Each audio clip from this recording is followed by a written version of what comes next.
আসসালামু আলাইকুম। Hello guys, আমি আজকে ট্যাংরা মাছ রান্না করব। আলু দিয়ে বেগুন দিয়ে ঝোল করব।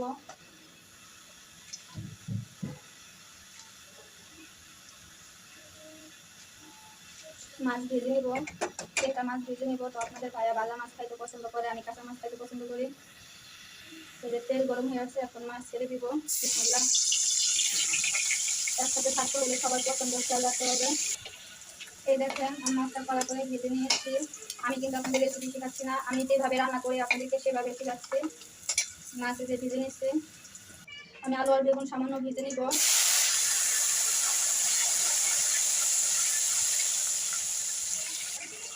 আলু আর বেগুন ভেজে দিলে কাঁচা গন্ধ আসে না। ভাইজা রান্না করে খাই দেখবেন কেমন স্বাদ। আশা করি আমার ভিডিওটি ভালো লাগবে। আমার সাথে থাকবেন, প্লিজ প্লিজ সবাই আমার পাশে থাকবেন। আমার বেগুনগুলো ভাজা করে দিয়েছি, আমি এখন তুলে নেব। আলুগুলো আরেকটু সবে লাল লাল করে আলুগুলো ভেজে নেব।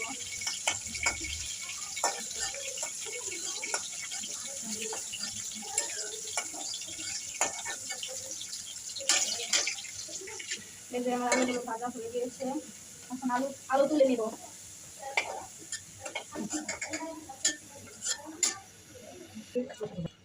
এই যে আমি এখন ট্যাংরা মাছ রান্না করার জন্য পেঁয়াজ বাটা দিয়ে দিচ্ছি।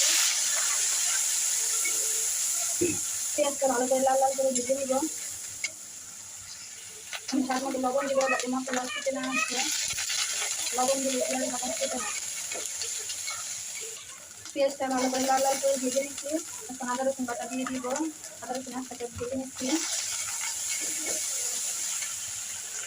পরিমাণ মতো জিরা বাটা দিয়ে ভালো করে কষিয়ে নিব।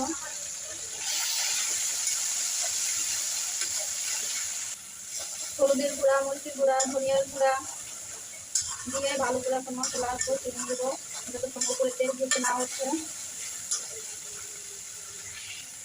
আলু বেগুন ভাজা দিয়ে দিব। আলু বেগুন দিয়ে ভালো করে মাছ কষিয়ে নিয়েছি। এখন ঝোলের পানি দিয়ে দিব। ঝোলটি ফুটে আসলে তারপরে ধনিয়ার পাতা দিয়ে নামিয়ে দেব। তো আপনাদের সাথে কথা বলতে বলতে আমার কিন্তু মাছ রান্না প্রায় হয়ে আসছে। তো সবাই আমার পাশে থাকবেন, কমেন্টে জানিয়ে যাবেন কেমন হলো ট্যাংরা মাছ রান্না করা। আমি আপনাদের নতুন নতুন ভিডিও শেয়ার করব। আপনারা কেমন ভিডিও দেখতে চান তো আমাকে বলবেন, কমেন্টে সবাই জানিয়ে যাবেন। আমার পাশে সবাই থাকবেন। এই যে দেখেন, তরকারি বলক চলে আসছে। এখন তরকারি ধনিয়ার পাতা দিয়ে নামিয়ে নেব। ধনিয়ার পাতা দিয়ে তরকারি রান্না করলে খুবই মজা লাগে খাইতে।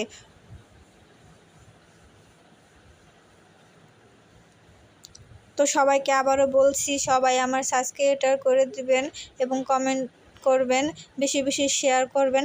আল্লাহ হাফেজ। সবাই আমার পাশে থাকবেন।